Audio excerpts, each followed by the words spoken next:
Ok, bom. Essa próxima aula sobre variedades. Eu vou continuar a partir do ponto que eu terminei na última aula. Já faz um pouco tempo, então eu peço desculpa pelo atraso. Onde a gente estava era uma descrição sobre o espaço projetivo.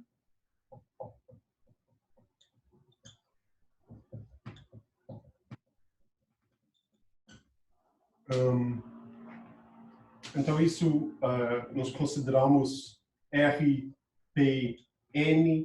Então isso é o conjunto de subespaços lineares em R, N mais 1, ou retas, ou linhas retas. Retas pela origem em R, N mais 1. Então, é o conjunto de linhas.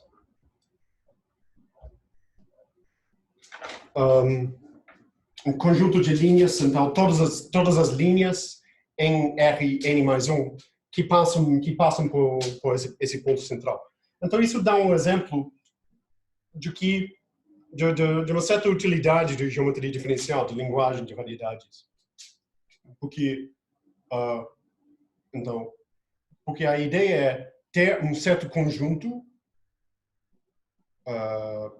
que nós queremos parametrizar e em que mais ou menos intuitivamente dá para ver que os pontos naquele conjunto que queremos parametrizar então tem uma noção de variar continuamente ou variar suavemente.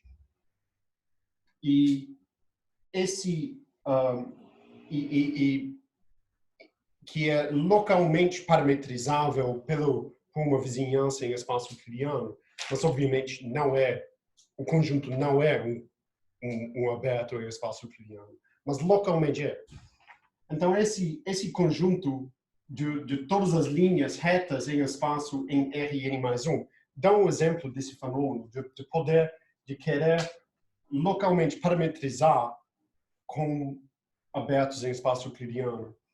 Então, a partir daí, querer fazer análise, cálculo no espaço. Então, nós temos a topologia. Então, o que nós vimos é que temos uma projeção que é P que manda R N mais 1 menos a origem sobre RP N. Então, isso manda algum ponto aqui. Algum ponto aqui que é um vetor para a linha meio gerada por que é a linha então dado algum ponto em R n mais 1, então isso determina então esse ponto é um ponto em R n mais 1 que não é nulo, e isso determina uma única reta que é um ponto em R P N. Então, só para simplificar a notação e para evitar então, usar N pontos, eu vou considerar N igual a 2. Então, eu vou considerar RP2. Tá. Então, pela última aula, também nós vimos que nós temos uma topologia. Então nós temos uma topologia, mas o que eu quero é capas. Eu quero capas de coordenadas.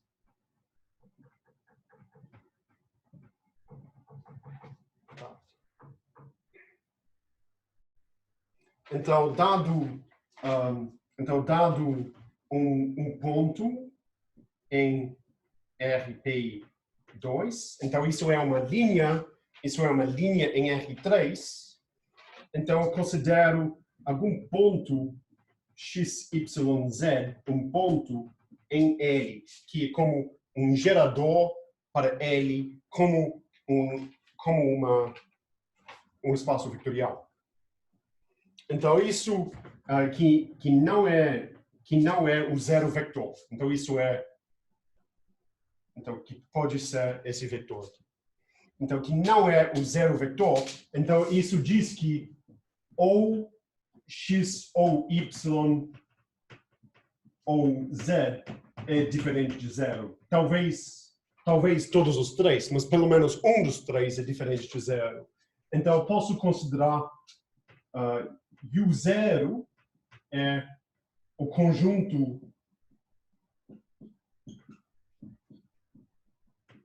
então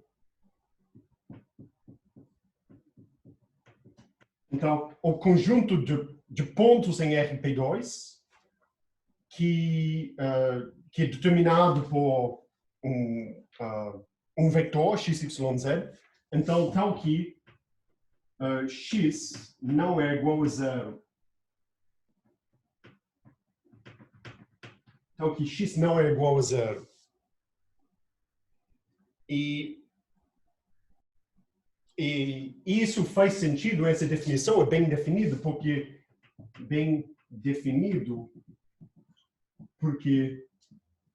então essa definição é bem definida porque porque qualquer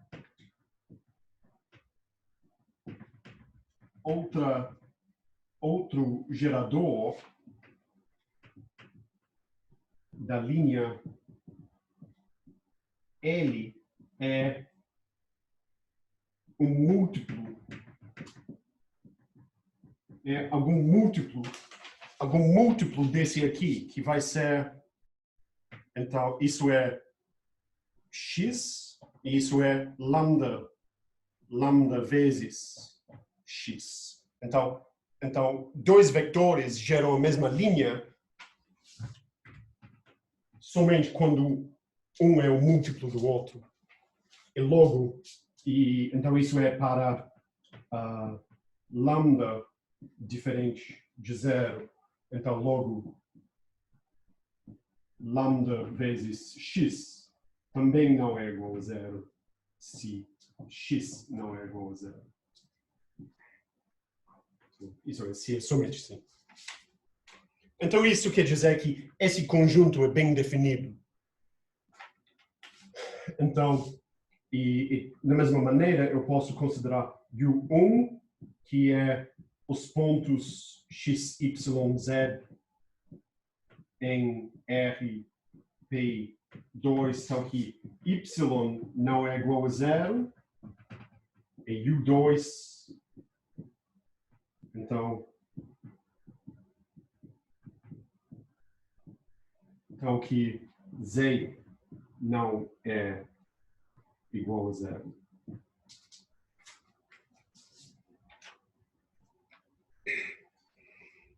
Então, estou definindo U0, U1, U2. Então, para qualquer ponto, L, representado ou gerado por x, y, z, um do x ou y, z é diferente de zero, então aquele ponto L vai ser pertencente em um desses conjuntos. Então logo nós temos RP2 é igual a U0, união U1, união U2. Então isso é uma cobertura aberta.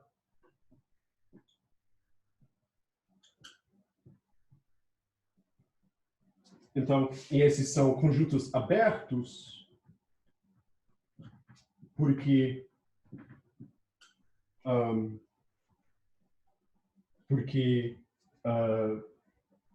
a pré-imagem de U0 em R3 menos a origem é aberto. E olhando que a topologia em espaço, a topologia em RP2, onde está? Então, a topologia em RP2 e exatamente a topologia quociente em R3 menos a origem, ou é a topologia quociente induzida pela topologia quociente. É a topologia quociente induzida pela topologia euclidiana em R3 menos a origem. Então, isso quer dizer que um conjunto aqui é aberto se é somente se a pré-imagem em R3 menos a origem é aberto. Então, isso, na verdade, todos esses U e são abertos.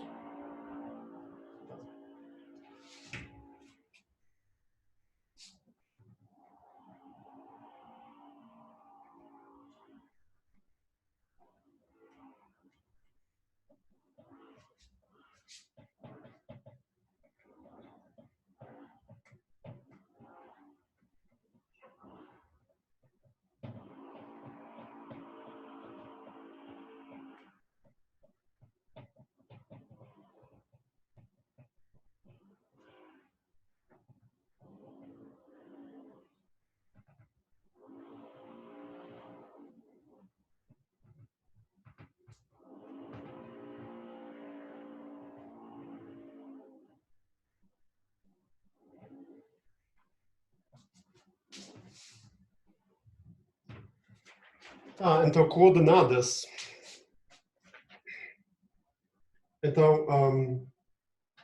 Então seja L um ponto em U0, então isso é L é gerado, então isso é a linha gerada pelo vetor XYZ. Então isso para X diferente de zero.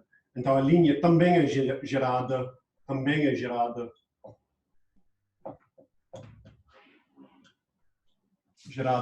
pelo vetor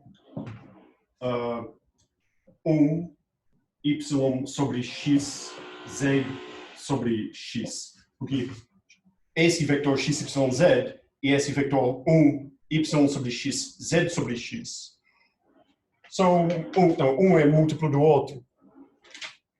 Então, sou multiplicando por 1 sobre x. Então, isso é o único elemento de L com 1 no primeiro lugar. Então, esse vetor é unicamente determinado de certa forma. Então, defino φ0 que manda U0, que é dentro de RP2, para R2. Então, isso vai enviar o vetor L, definido, então, L, esse vetor, então isso eu vou enviar para o vetor, para esse número e esse número. Então, esses dois números. Então, y sobre x é z sobre x. Então, isso e essa expressão é definida para qualquer elemento de U0, porque eu estou dividindo por alguma coisa que não é igual a zero.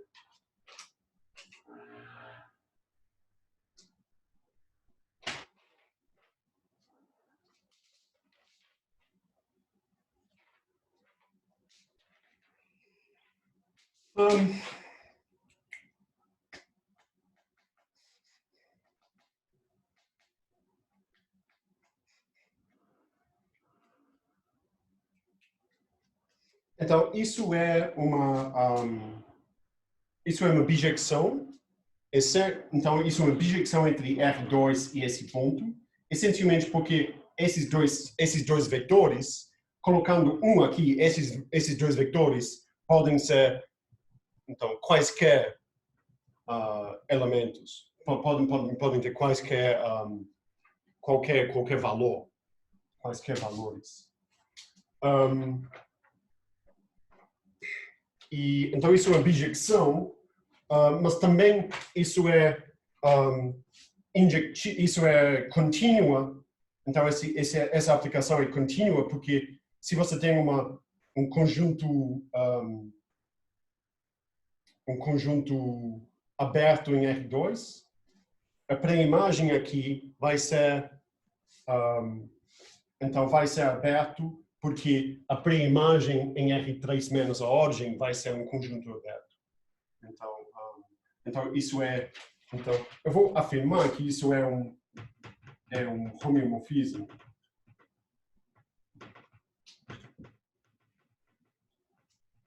Isso é um homeomorfismo com inverso φ0 de R2 para U0, que manda, então, U e V, para o vetor gerado por... Então o ponto UV vai para o vetor, a linha reta que passa pela origem, gerado por esse vetor. Então, que é a linha reta gerada por U e V.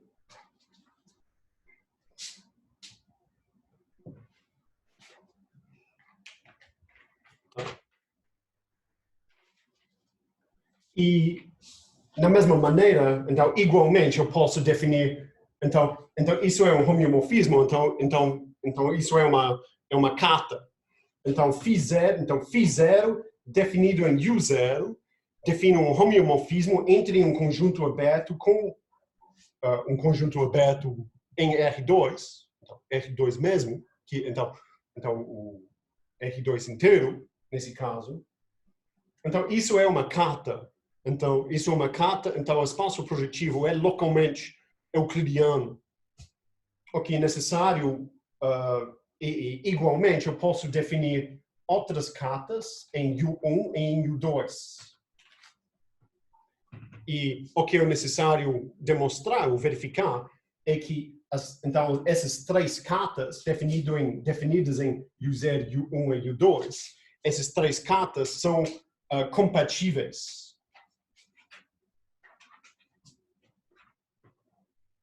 Então, posso dizer que também temos cartas em U1 e φ1 e U2 e φ2.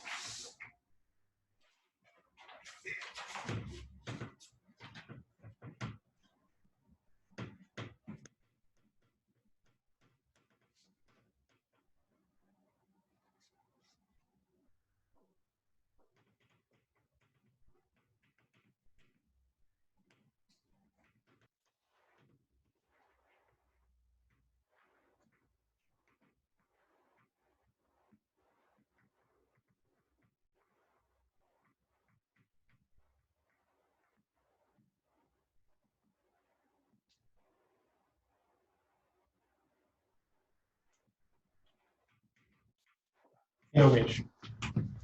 Então, por exemplo, φ1, que vai de U1 para R2. Então,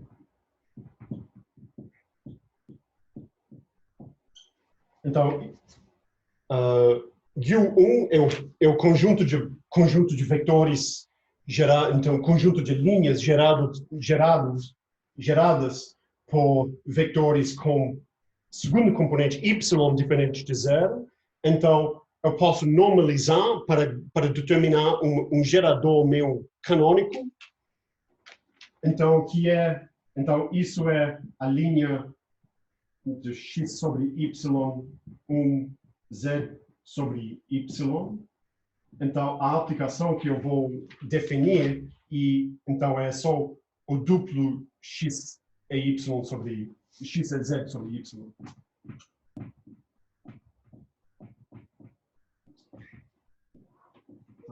É φ2 de u2 para r2 de x, y, z, então, indo para x sobre z, y sobre z. Tá. Então, agora a pergunta é compatibilidade das cartas.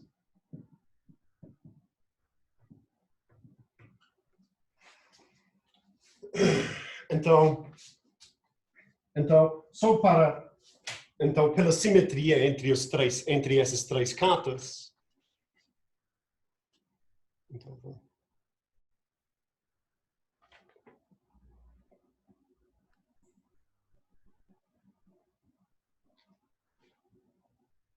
eu acho isso melhor.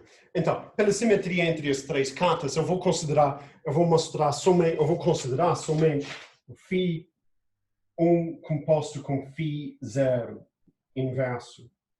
Então, essa composição é definida em isso vai de φ0 da intersecção dos conjuntos para φ1 da intersecção dos conjuntos. Então, U1 intersect U1 intersect U0 intersect U1 é as linhas x, y, z. Então, que x é diferente de 0 e também y é diferente de 0. X e y diferente de 0. Então, isso é a aplicação. Então, isso é a aplicação de φ0. Isso envia esse ponto x, y, z para y sobre x, z sobre x. Esse y é diferente de 0. Então, a imagem em espaço euclidiano é uv em R2, então que u não é igual a 0. Porque se y não é igual a 0, esse primeiro elemento não é igual a 0. Tá.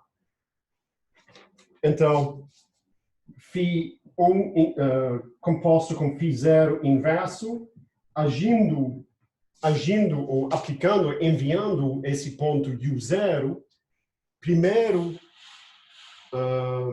isso é φ0, desculpe. Então, isso é φ0 inverso, então com inverso, se eu toquei esse menos 1, φ0 inverso é igual a φ1 em 1uv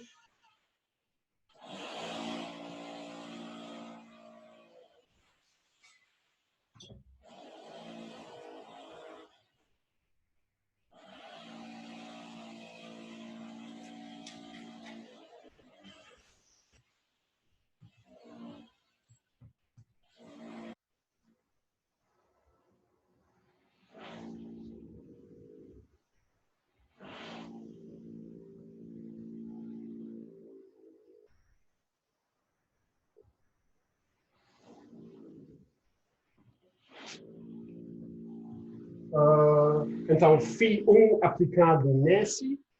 Então, agora eu vou aplicar φ1 em 1uv. Eu faço 1 sobre u, v sobre u. Então, φ1 composto com φ0 inverso de uv é igual a 1 sobre u, v sobre u. E essa aplicação, então, que é diferenciável no conjunto u diferente de 0 em R2. Então, Então, quando U não é igual a zero, essa mapa de frações é diferenciável. Então, log Φ0, U0, U1, Φ1 são compatíveis.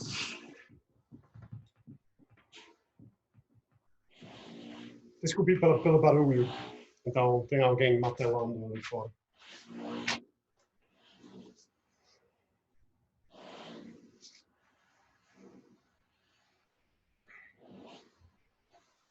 Então na última aula, eu falei do que significa diferenciabilidade de aplicações entre variedades. Então, espaço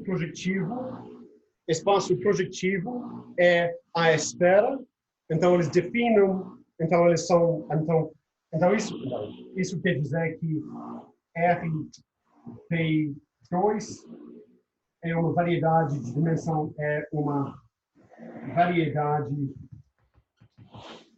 diferenciável de dimensão 2. O RPN é parecido com dimensão igual a N, obviamente. Então, pouco tempo atrás, eu falei da diferenciabilidade de aplicações entre variedades e a esfera é espaço projetivo. Dou exemplos, existe uma aplicação natural da esfera para espaço projetivo. Então, o próximo, eu vou deixar como um exercício verificar que aquela aplicação é diferenciável.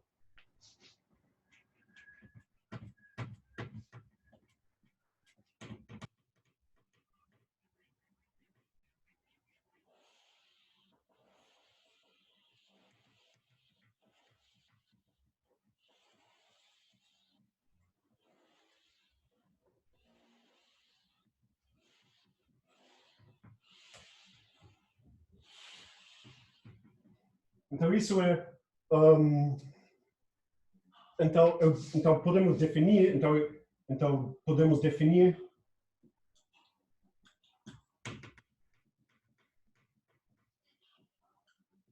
Podemos definir uma mapa que eu vou definir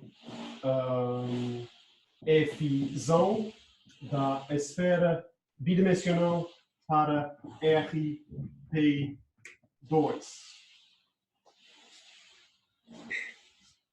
Então isso é uma aplicação.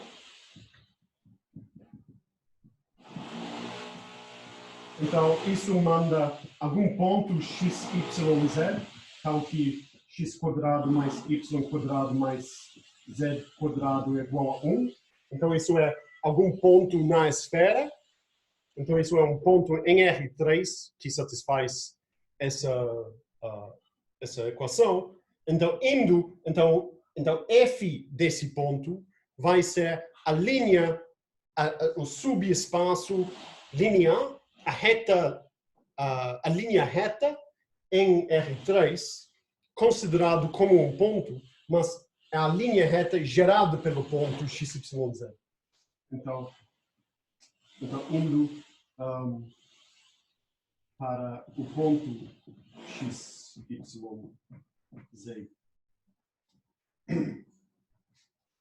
E o exercício é verificar, usando cartas de coordenadas na esfera, essas cartas de coordenadas em RP2, demonstre que essa aplicação é diferenciável.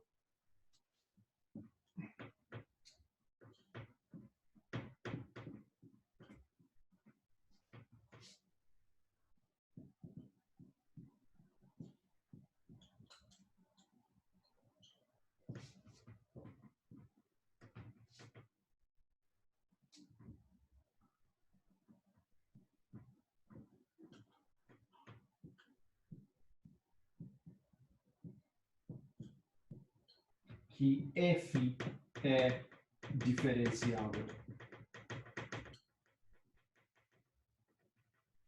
Suave.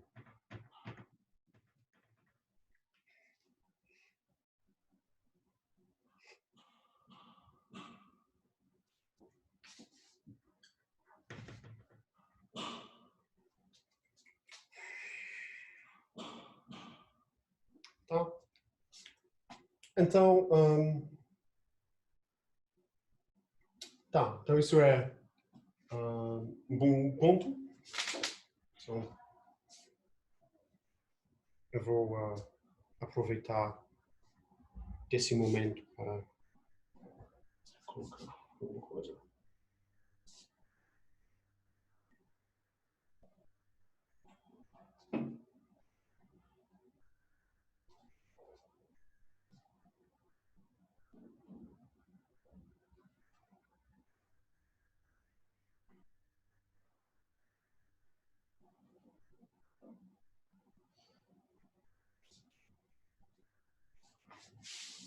Bom, então próxima coisa, então nós temos essas cartas de coordenadas, nós temos diferenciabilidade, mas o que significa derivada?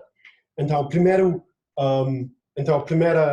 conceito disso também vai ser em termos, então dependendo do sistema de coordenadas que estamos usando. Então vou falar disso um pouco. Então eu vou falar de derivadas parciais. Então isso é, então isso vai ser com respeito a um sistema de coordenadas, a um sistema de coordenadas.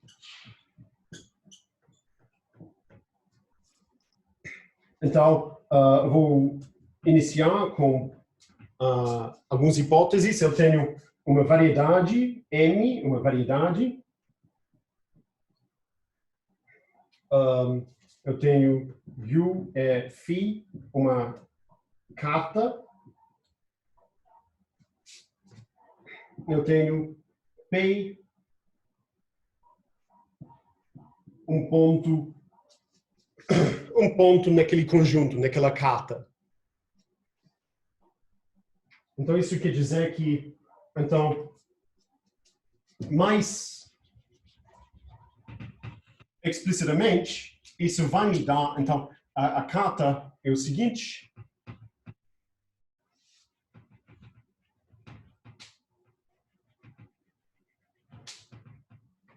Então phi manda U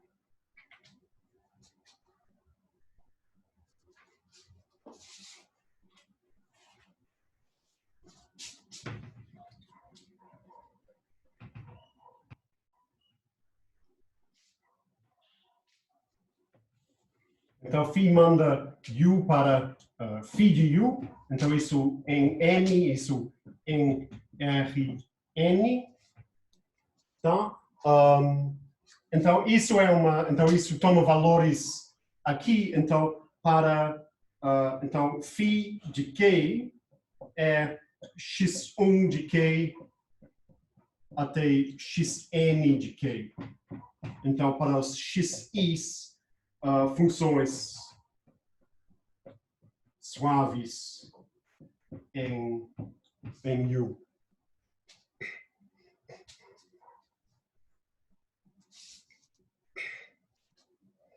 Então, no ponto, então em P, nesse ponto P, não.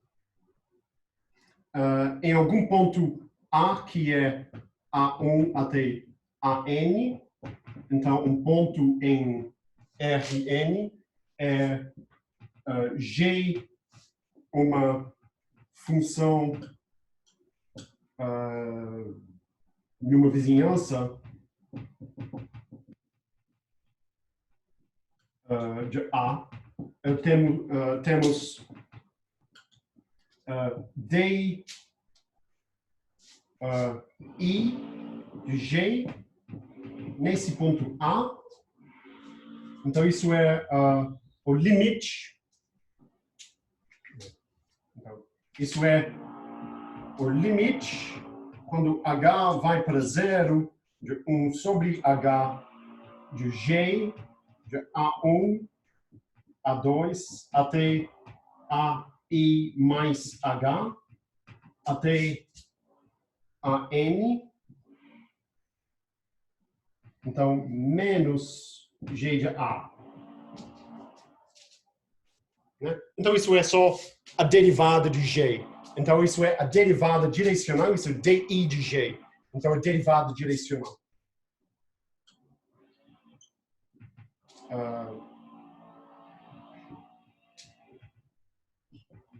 Tá? Então, voltando para a variedade, eu vou definir a definição de alguma função. Eu vou definir a definição de alguma função com respeito a xi. Então, a definição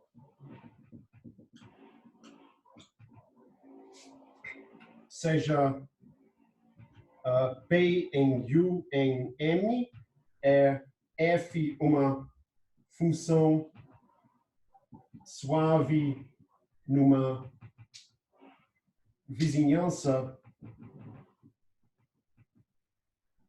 de P. Então, a derivada parcial,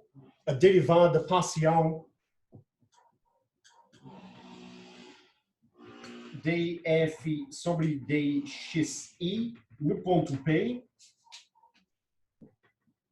com respeito a xi em P. Então, isso é um monte de palavras, mas eu quero incluir tudo. Então, a derivada, isto com respeito a aquela variável xi, e no ponto P, é dado por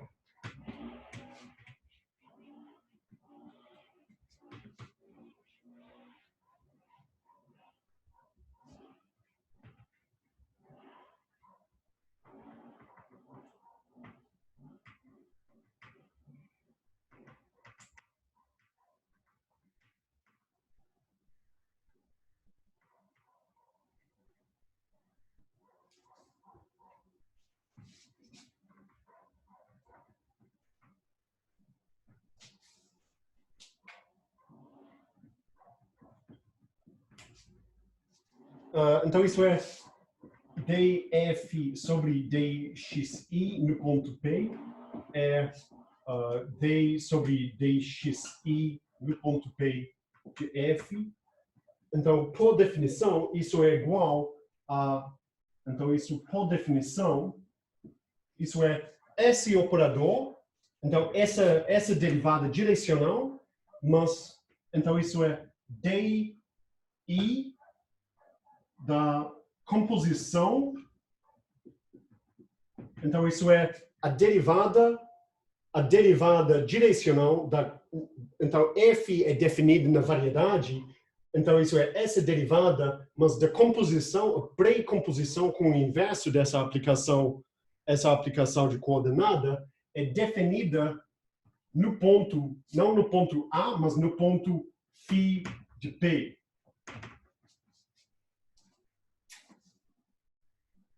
Então, eu tenho a variedade, eu tenho algum ponto aqui, eu tenho uma carta de coordenadas. Então isso é minha carta de coordenadas. Eu tenho uma carta de coordenadas com π um ponto dentro.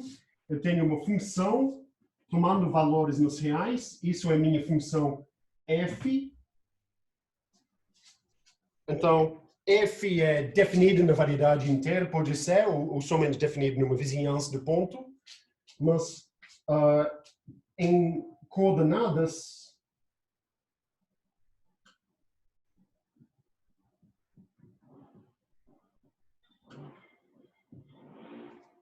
Então, eu tenho essa carta de coordenadas. Então, isso é Rn. Então, φ é um diffeomorfismo. Φ é um homeomorfismo, um diffeomorfismo, como você quiser.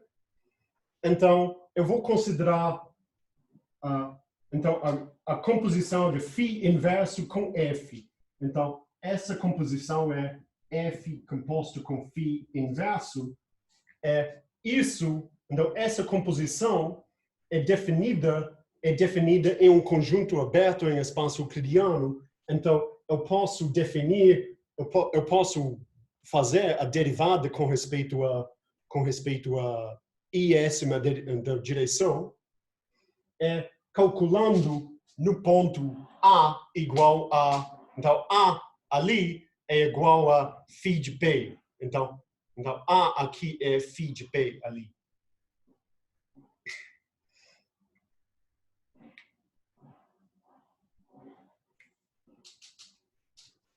Então, isso é como você considera essa variação na i-ésima coordenada. Então, nessa i-ésima coordenada, então isso é uma variação vertical ou alguma coisa na i-ésima coordenada. E isso é depois fazer a derivada aqui. Então, isso dá... Então, essa i-ésima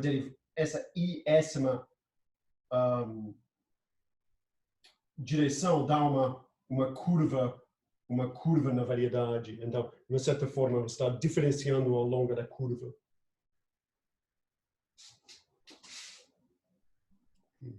Então, sei lá.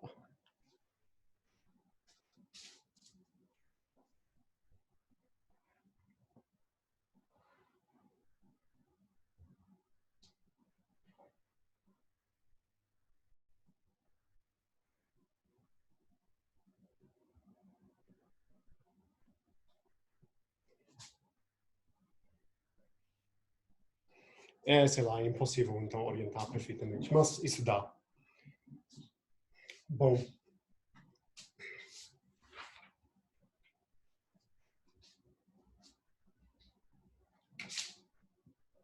Então, eu vou ilustrar isso com um exemplo. Então, eu tenho uma função f. Então, eu tenho um exemplo.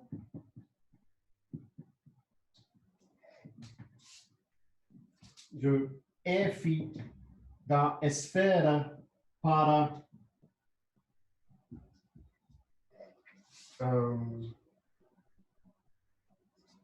os reais. Então, isso só enviando f de x, y e z igual a x. Então, a questão é, calcule a derivada parcial dessa função, mas quando você fala então nesse contexto, quando você fala de derivada parcial, é com respeito a qual sistema de coordenadas. Então, calcule a derivada parcial dessa função em coordenadas esféricas, que é um novo sistema de coordenadas que eu não mencionei ainda. Então, calcule a derivada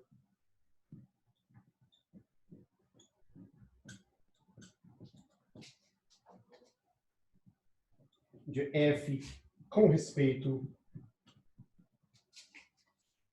às coordenadas θ e φ. Então, essas são coordenadas esféricas.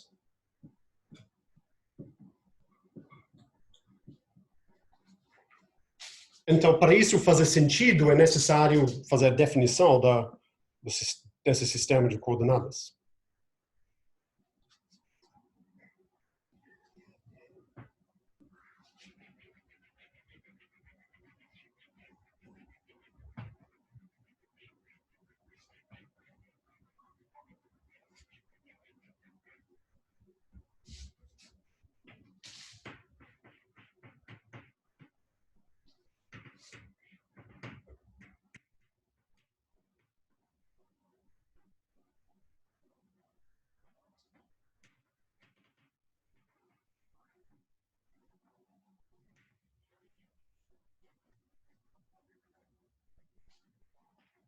Então,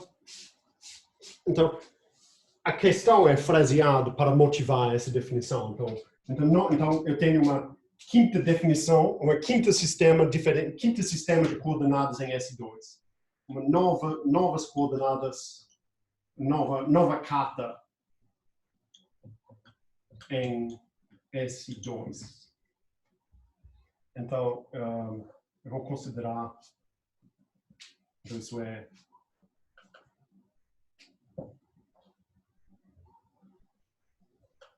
então, esse ponto aqui é o ponto 0, 0, 1. Isso é o eixo Z.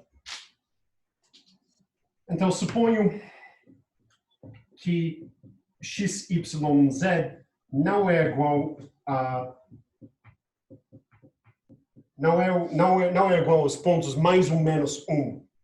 Então, esse ponto do polo norte é o polo sul. Então, isso aqui embaixo é 0, 0, menos 1. Então, excluindo esses pontos, então isso quer dizer que z, então, está estritamente entre mais ou menos 1. Então, essa última coordenada não é igual a 1 e menos 1, então está estritamente entre 1 e menos 1.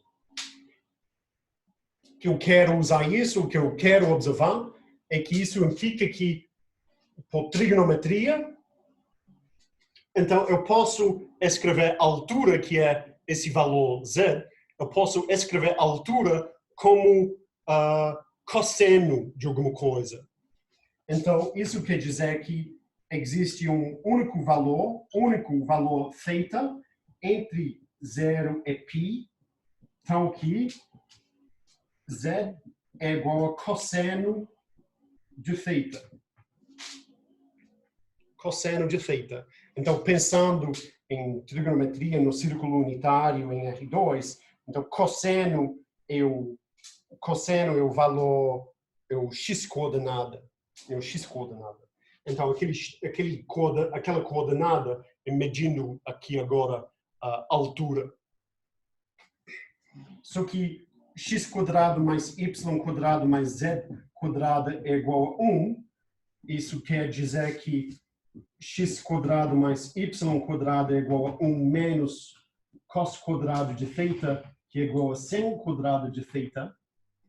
Então, dado a uma certa altura, isso determina o valor de θ, os valores de x e y, então, os pontos com aquele valor de z é um círculo. Então,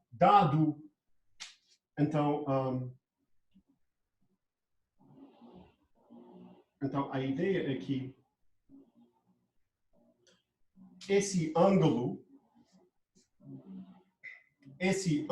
aqui é o ângulo θ. E eu tenho um círculo de valores de pontos x e y que ficam na esfera daquela altura. Então projetando para cá, então isso é um círculo de raio. Então isso é um círculo. Então isto é igual a isto. Isso dá um círculo de raio sem de θ. Então o ponto, isso pode ser o eixo x e o eixo y. Então esse ponto aqui é o ponto xy, e um ponto nesse círculo de raio sem de θ.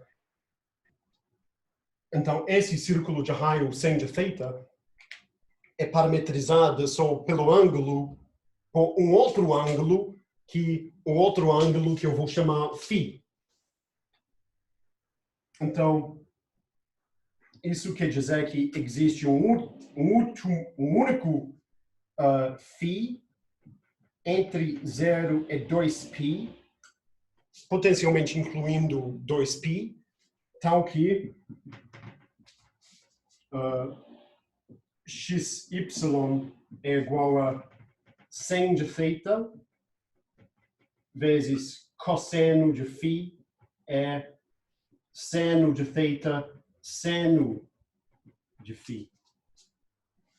Então, isso seria, então, esse ângulo φ é como esse ângulo aqui. Então, um ponto na esfera é determinado por um ângulo que o ponto faz com o eixo z. Um outro ângulo de rotação em volta do raio, em volta do eixo z, para determinar esse ponto.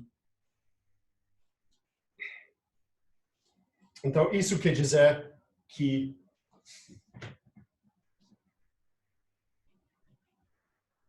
isso é o que eu quero dizer por coordenadas esféricas.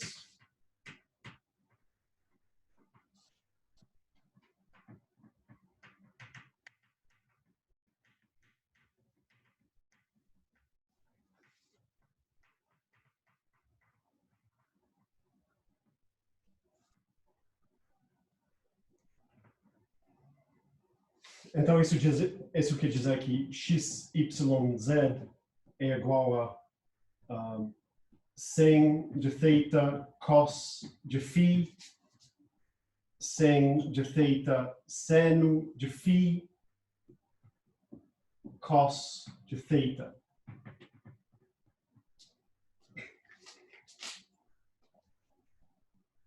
Tá. Então, isso satisfaz x² mais y² mais z² é igual a 1. Eu vou excluir o valor, aqueles x e y que corresponde com φ igual a 2π. Então, excluo os pontos com φ igual a 2π. Então, φ igual a 2π, então isso dá seno de 2π é igual a 0, então isso é cosseno de 2π é igual a 1, então então quero dizer excluir pontos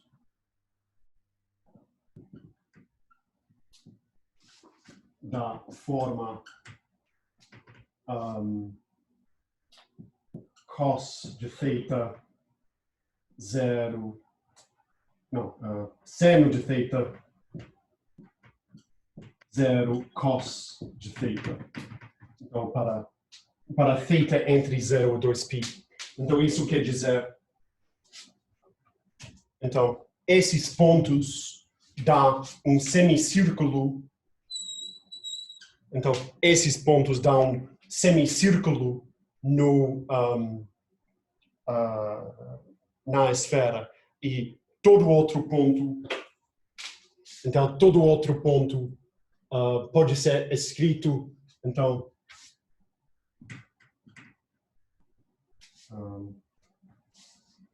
então isso para θ entre 0 e π, todo outro ponto pode ser escrito como isto, como isso para θ entre 0 ou para θ é φ entre 0 até π vezes 0 até 2π. Então, tenho uma carta de coordenadas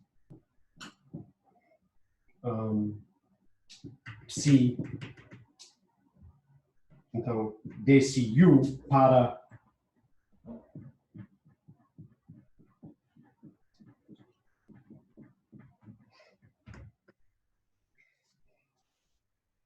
Então, esse conjunto U é esse 2 menos os pontos que eu excluí.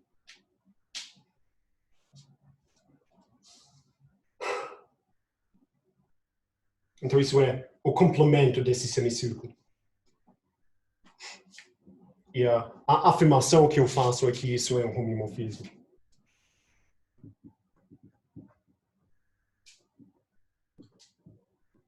Psi é um homeom, esse sistema de coordenadas, esse sistema de coordenadas é compatível com os outros sistemas de coordenadas que nós já vimos.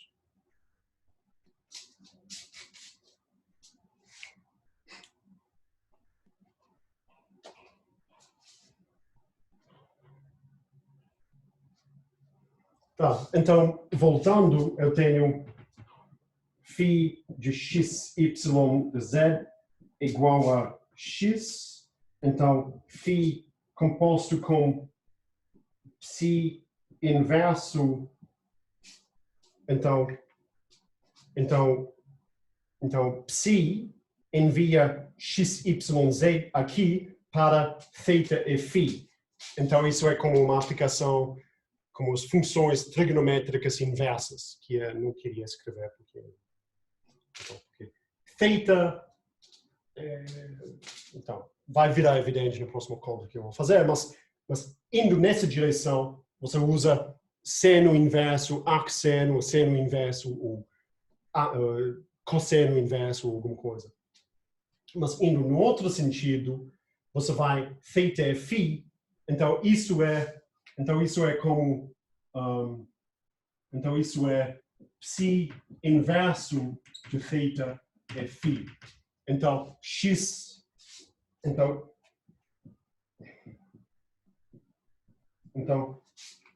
essa coordenada x dessa de φ inverso de θ e φ é igual a seno de θ cosseno de φ.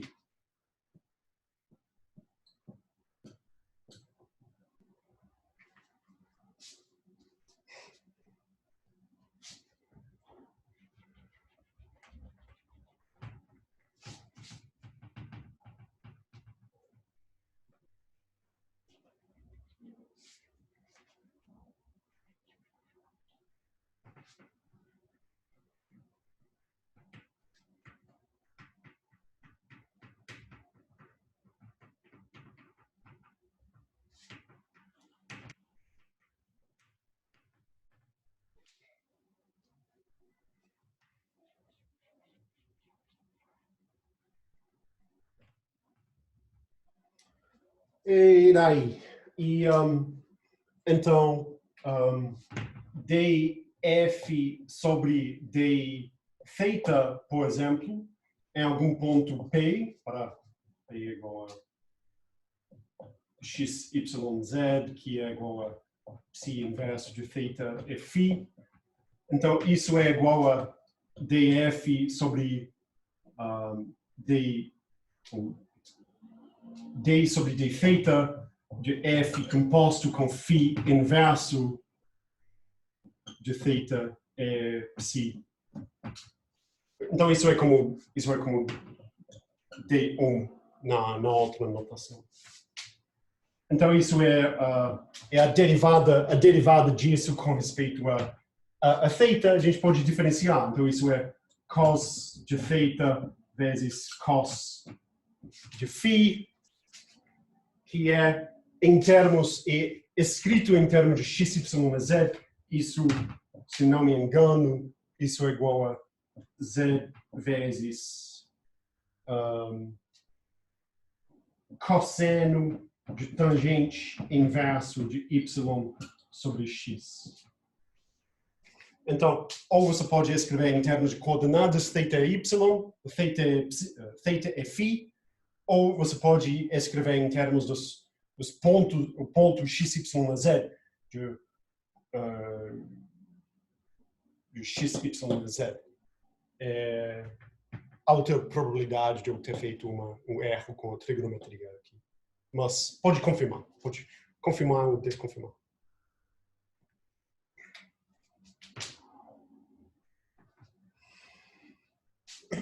Então,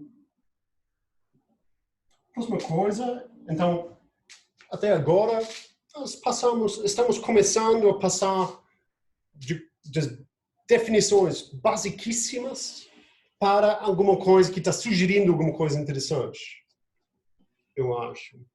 Está chegando lá, devagarzinho, mas estamos indo. Então, a próxima coisa é então, eu vou falar de um teorema que é fundamental em análise real de várias variáveis, mas isso, de uma certa forma, demonstra quanto que esse teorema, o teorema de função inversa, é relevante para a geometria diferencial. Então, o que eu quero é o teorema da função inversa.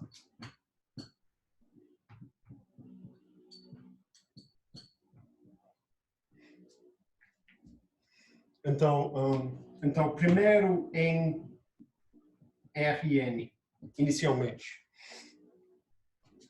Então, sejam W em Rn aberto e F uma função suave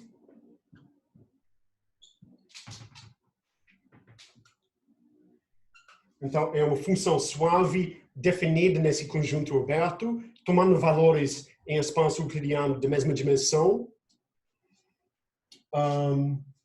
Então, F e os componentes em Rn, eu vou escrever assim. Então, para F e funções com valores reais. E então, eu considero um ponto W, um ponto W ali. Então, o teorema de função implícita, muito mais precisa que eu vou anunciar, é que essa função suave é um diffeomorfismo local, ou pelo menos que é invertível, com a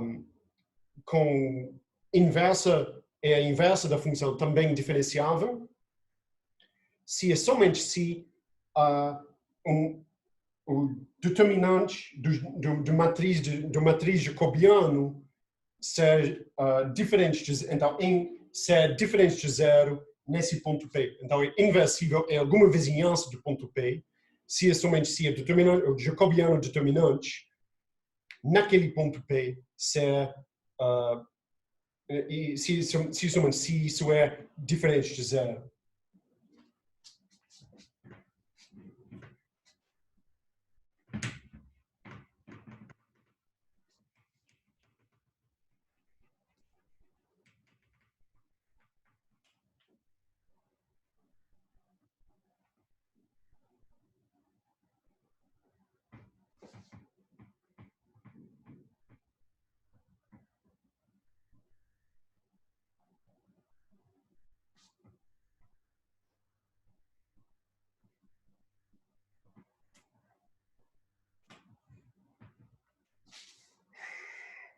Então, tem que lembrar.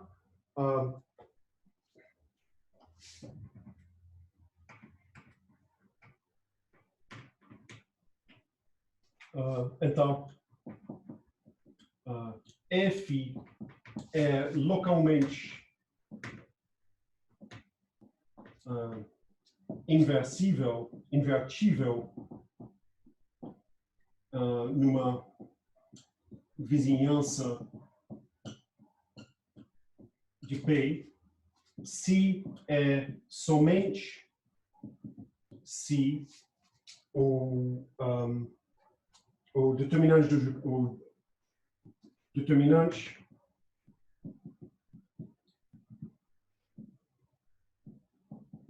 do jacobiano Então, det da matriz F, então,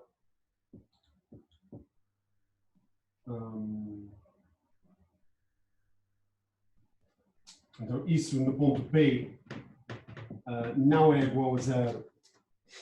Não é igual a zero.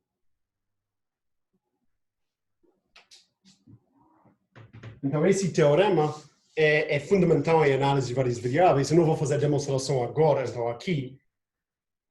Um pouco que eu lembro sobre o assunto é que isso é uma consequência do teorema o teorema de aplicação do contraction, do teorema de Banach, do ponto fixo de Banach.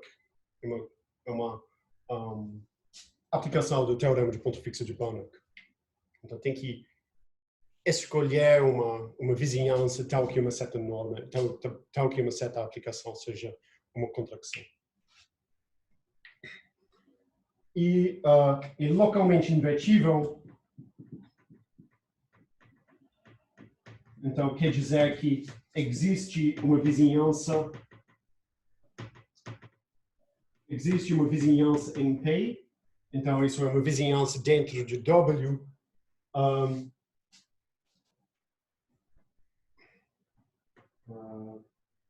Então, dentro de W, com P em U, é V na imagem de φ, que contém F de P dentro de V, tal que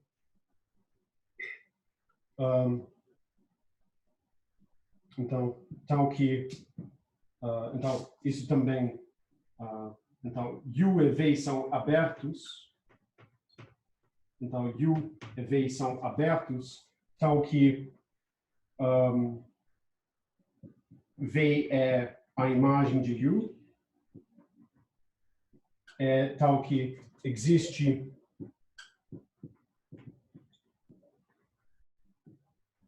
alguma outra função G, então G indo no outro sentido, na outra direção, tal que, então, com F de G de Q é igual a Q para todo Q em V, é G de F de X é igual a X para todo X em U.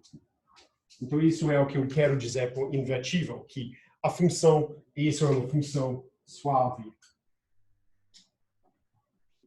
Essa função G deve ser diferenciável. Então a existência desses conjuntos abertos é a existência dessa aplicação G, é uma consequência do teorema de ponto fixo de Banach, e isso acontece, isso existe, essa função G existe, então em alguma vizinhança pequena, se esse determinante é diferente de zero. Então isso porque determinante diferente de zero implica que então a linearização de F é um isomorfismo e é uma vizinhança suficientemente pequena, a função mesma é um isomorfismo também.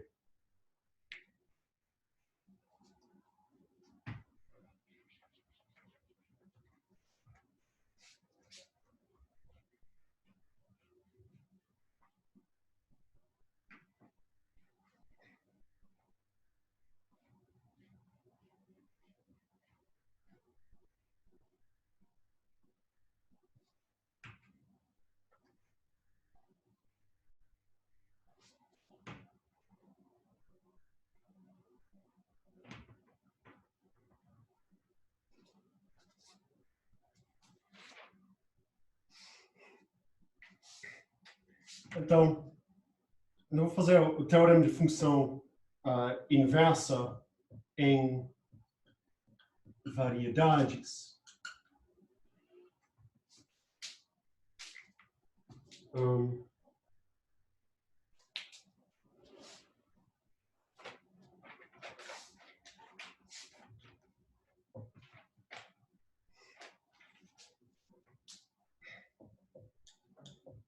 o teorema, então seja f de n para n, uma aplicação suave, uma aplicação suave para a dimensão de n e a dimensão de m, ambos da dimensão n, e eu tenho algum ponto em n, então sejam u e φ uma cata em n com p, ponto naquele conjunto u, e v é psi, uma cata em n com a imagem pela aplicação dentro de v. Eu considero a composição psi composto com f, então isso manda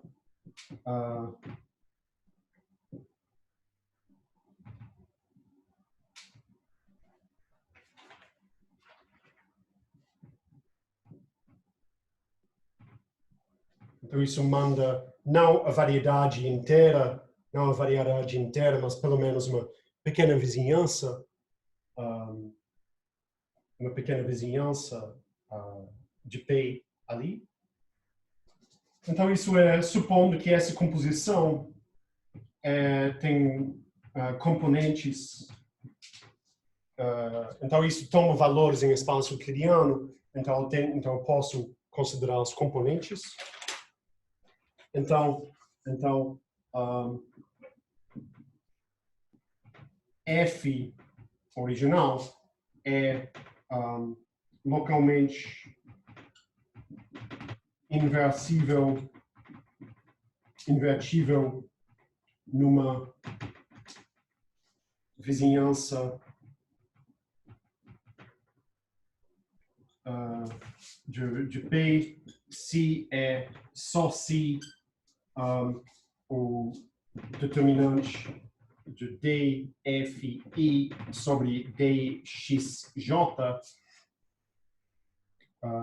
em P também não é igual a zero.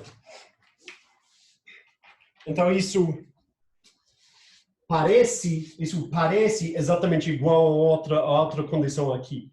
Só que o que significa df i sobre dxj é um pouco diferente.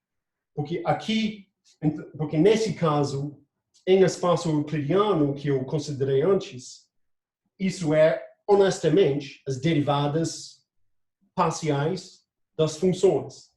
Esses aqui, então nesse caso,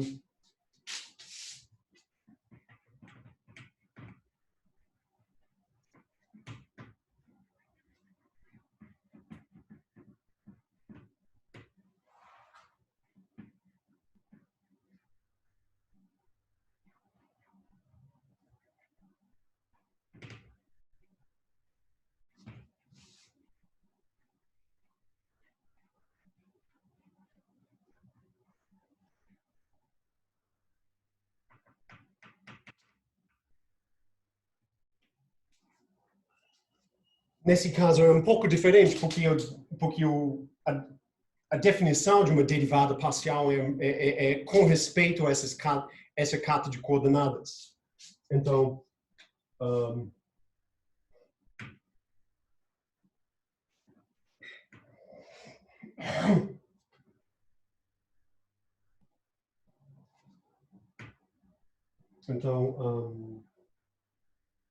então aqui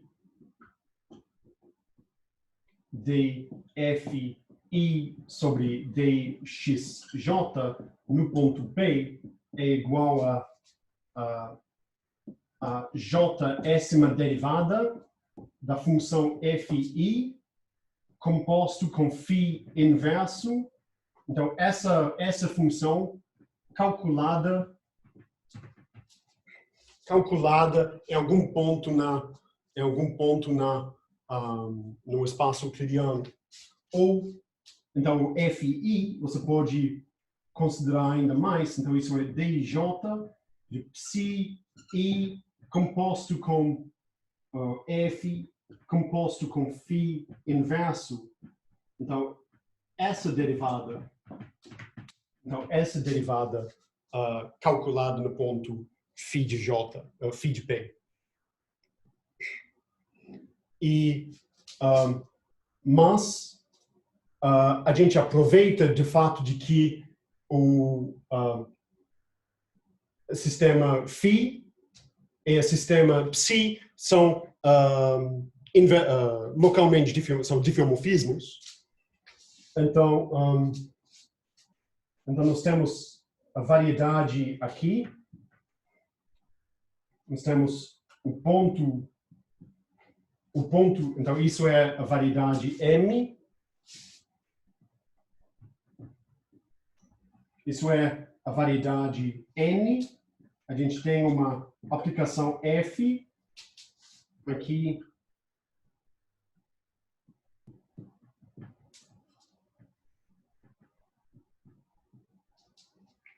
Então, o ponto na variedade P está enviado para o ponto na variedade M. Eu tenho as coordenadas X.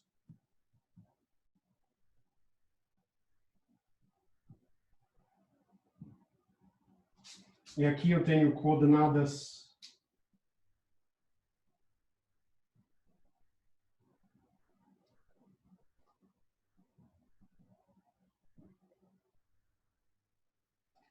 isso vai de φ de P, isso vai de psi de F de P.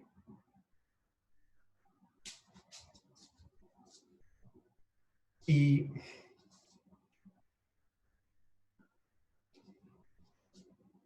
o que eu tenho aqui é, então essa composição é psi e depois F e depois psi. Então essa composição é psi composto com então a afirmação é que essa aplicação F é localmente invertível se é somente se essa aplicação é localmente invertível. E o teorema de função inversa original, então em espaço euclidiano, diz que a matriz jacobiano, o determinante de matriz jacobiano definido nesse ponto, que é a matriz desses então a matriz em IEJ, a matriz tem determinante igual a diferente de zero naquele ponto. Isso implica que essa mapa é localmente invertível.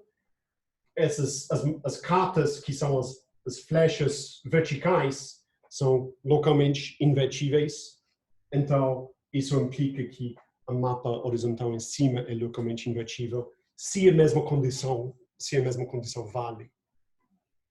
Então, é muito, muito, muito parecido, mas é necessário desenrolar as definições um pouco.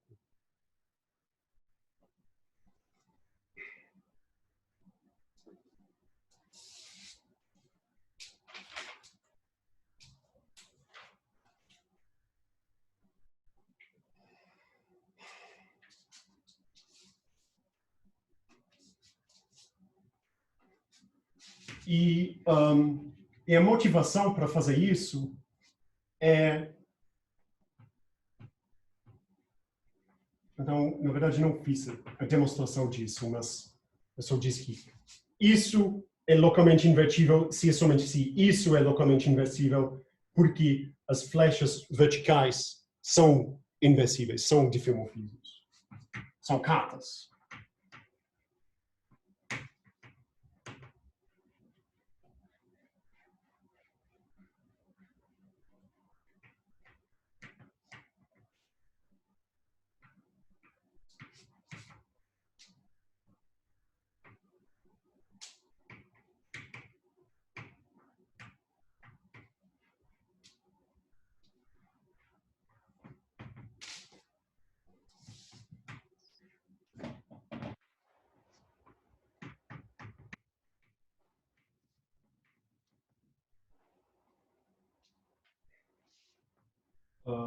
Então, o corolário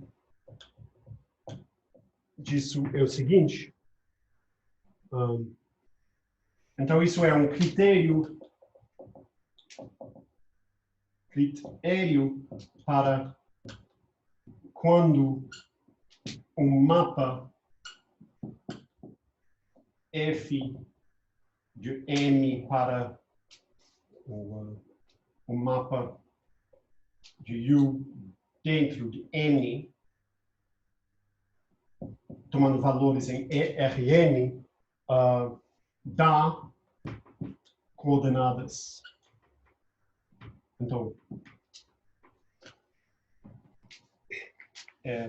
isso restrito um subconjunto aqui, quando que isso é uma carta de coordenadas compatível com o Atlas.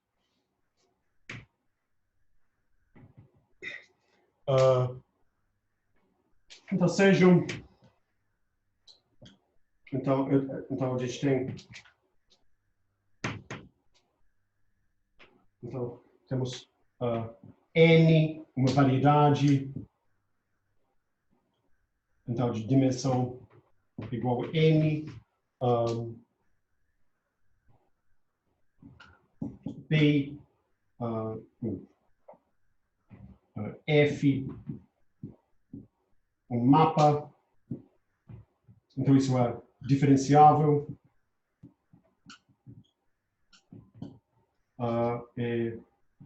P, um ponto aqui, seja, então isso é onde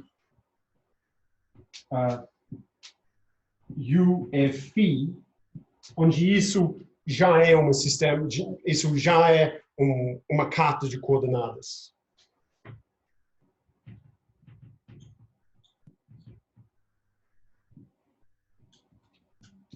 Então, existe U2 em U, então, uma outra vizinhança do mesmo ponto P, tal que F restrito,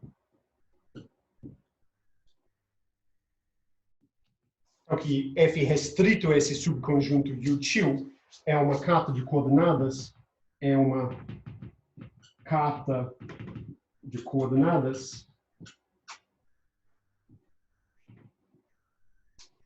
se somente se o determinante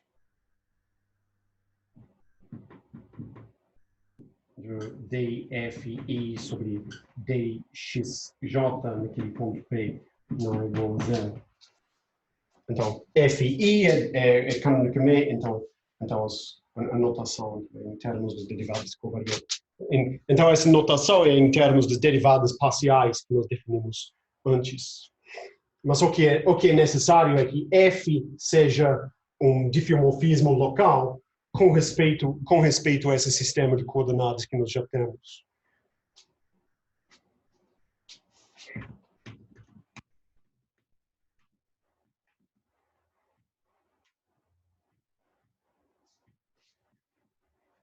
Então, de certa forma, então, isso é quando a segunda variedade aqui é o espaço euclidiano já.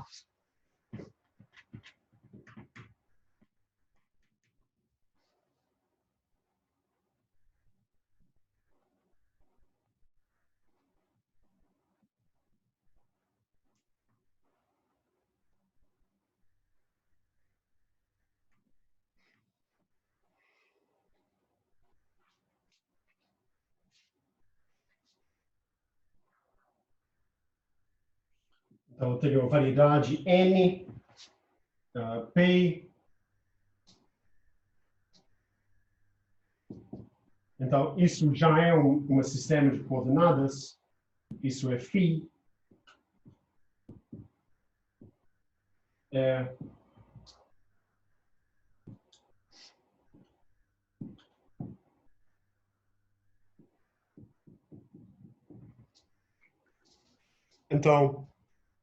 Então, a afirmação é que existe uma subvizinhança tal que então isso é f composto com φ inverso. Então existe então pelo teorema de função inversa, então f composto com φ inverso é um diffeomorfismo sobre sua imagem, é um diffeomorfismo quando você restringe para uma subvizinhança, é um diffeomorfismo sobre sua imagem, somente se essa condição existe, vale com o determinante de jacobiano.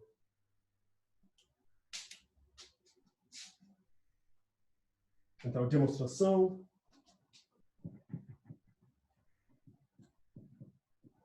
Aqui, o determinante de f da d sobre dx j, de f composto com φ inverso, com iésima coordenada disso, no ponto φ de p, não é igual a zero, somente se numa vizinhança de P, f composto com φ inverso é um dífio local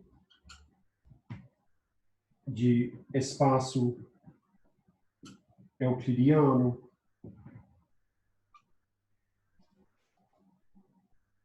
e isso é equivalente ao fato de que f é localmente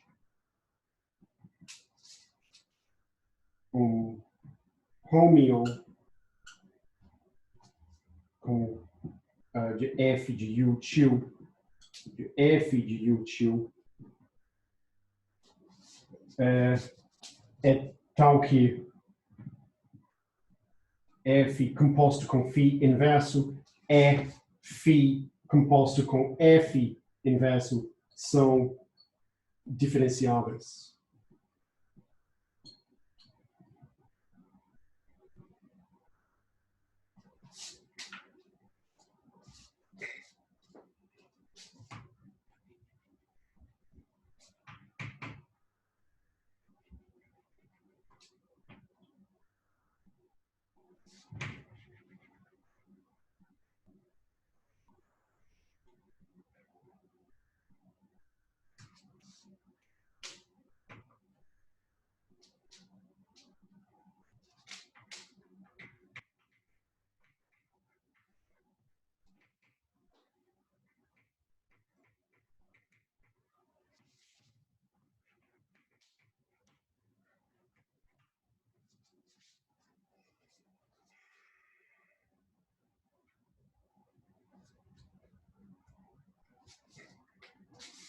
Então, um exemplo para a variedade é R2, e a aplicação é R2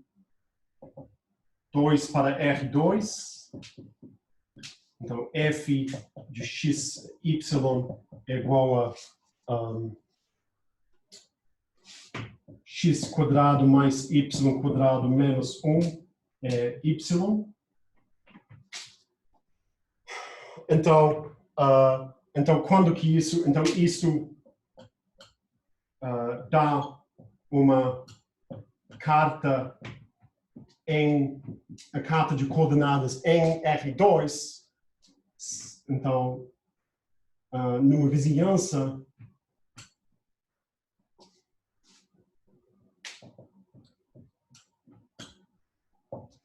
de um ponto, se o determinante de df1 sobre dx1, df2 sobre dx1, df1 sobre 2, dx2, df2 sobre dx2. Então, isso é o determinante. Então, a derivada disso com respeito a x, isso é 2x, 2y, 0, y, que é 2x, se somente se isso não é igual a 0, então isso quer dizer, então isso é para x não é igual a 0.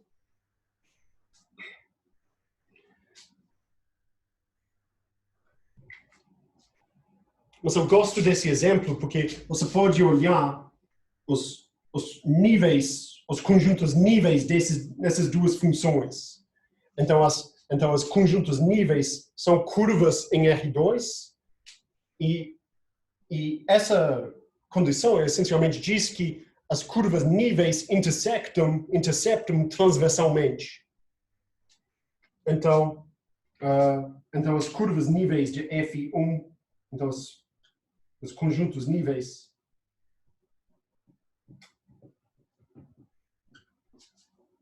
de níveis constantes.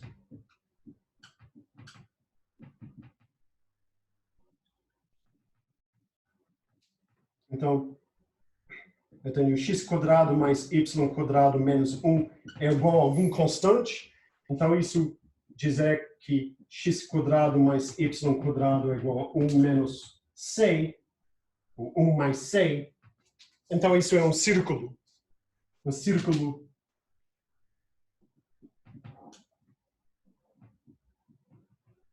círculo com centro 0, 0. Então, isso é a primeira função. E essa segunda função é y é igual a algum constante d. Então, isso é então, y é igual a d, isso é uma linha horizontal.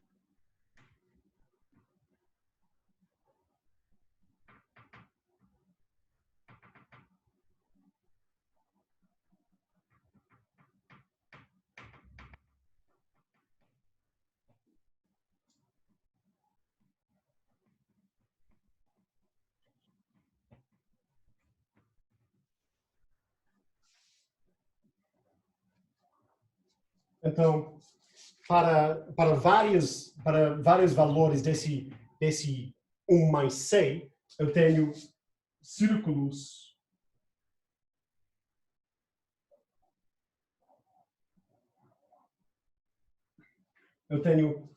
então, esses são os círculos e da outra condição, essas outras curvas, eu tenho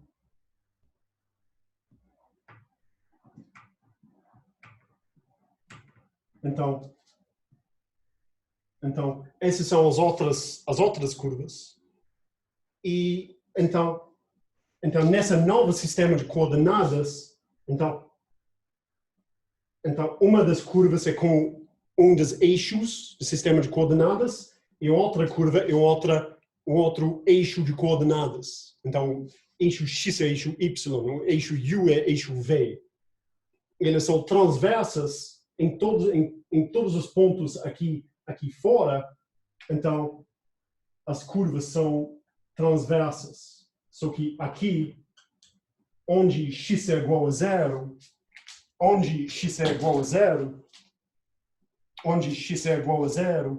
as duas curvas têm a mesma linha tangente.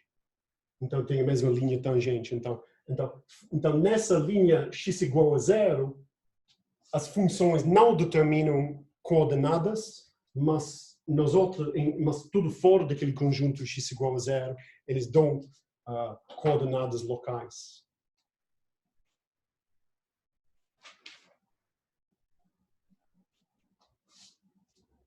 Coordenadas locais. Então, eu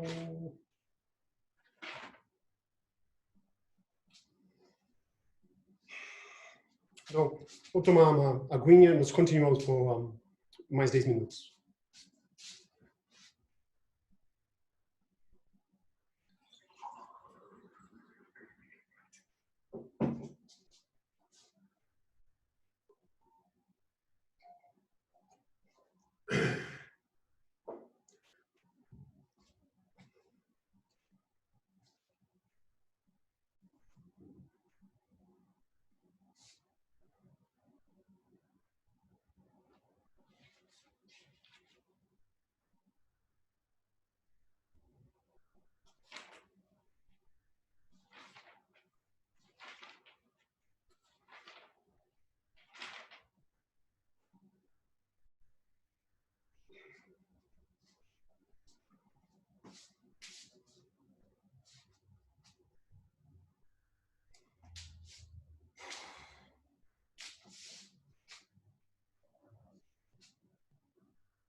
Tá, então, a gente quer falar de vetores tangentes.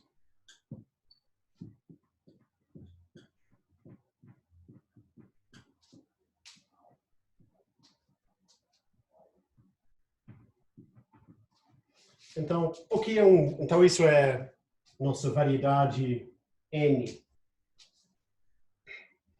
Então, dado algum ponto aqui, então, o que é um espaço tangente é o que é um vetor tangente. Então, quando você tem uma superfície mergulhada em espaço euclidiano, então R3 já é um espaço vetorial e você pode pensar no espaço tangente da subvariedade como um subespaço tangente, um subespaço vetorial. Só que a gente não tem isso. Nossas variedades são conjuntos independentes de algum mergulho, alguma imersão ou alguma coisa dentro do espaço euclidiano. E mesmo quando você tem a mesma variedade, mas com um mergulho em R3 aqui, ou um mergulho em R5 ali, os espaços tangentes, a priori, vão ser subespaços diferentes, vão ser espaços vetoriais diferentes. Então, o que a gente quer é alguma definição para um espaço tangente que depende somente na variedade, somente apenas na geometria da variedade, e não depende de um sistema de coordenadas, e também não depende de algum mergulho em algum outro espaço que não vem naturalmente com a definição da variedade. Então, o que é? Então, o espaço de todos os vetores. O que é o espaço de todos os vetores naquele ponto? Então, para descrever isso, é necessário primeiro falar o que é o espaço tangente do espaço euclidiano,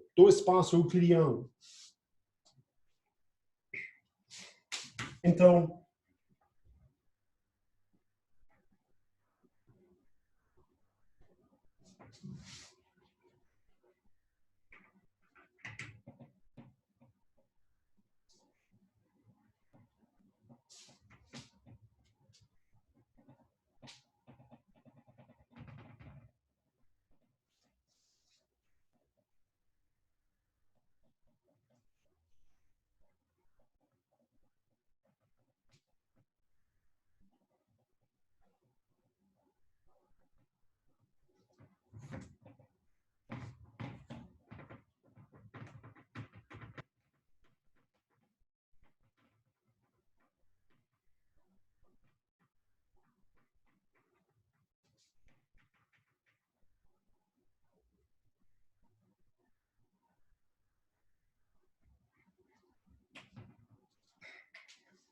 Então, em espaço euclidiano, em Rn, eu tenho algum ponto aqui, algum vetor V.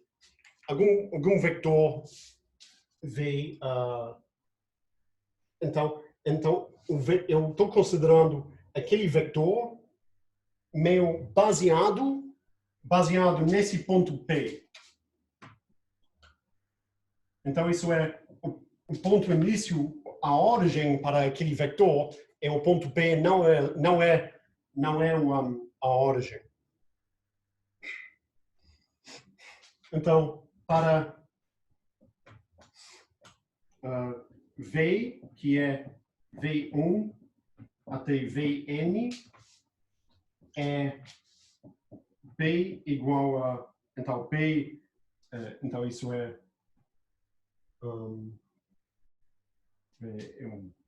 algum ponto, então isso é um vetor, isso é um ponto. Então eu quero diferenciar entre essas coisas, porque pontos são elementos de nossas variedades e vetores serão elementos do espaço tangente de nossa variedade. Então, o que um vetor faz, o que um vetor nos dá, é uma derivada direcional.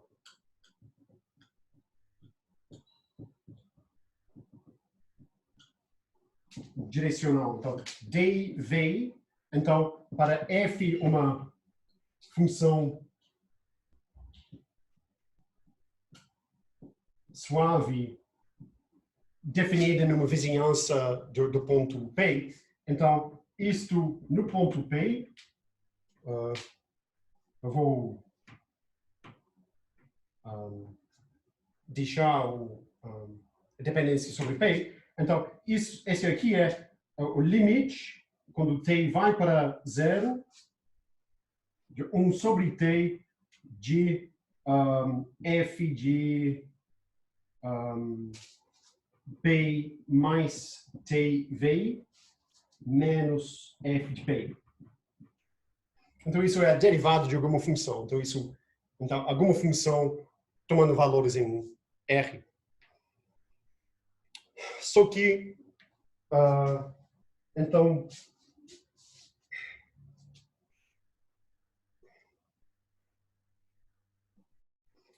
a regra da cadeia, então isso é uma função diferenciável, então nós podemos aplicar a regra de cadeia que dv de f é como a soma de vi vezes df sobre dxi. Então, no ponto P. No ponto P.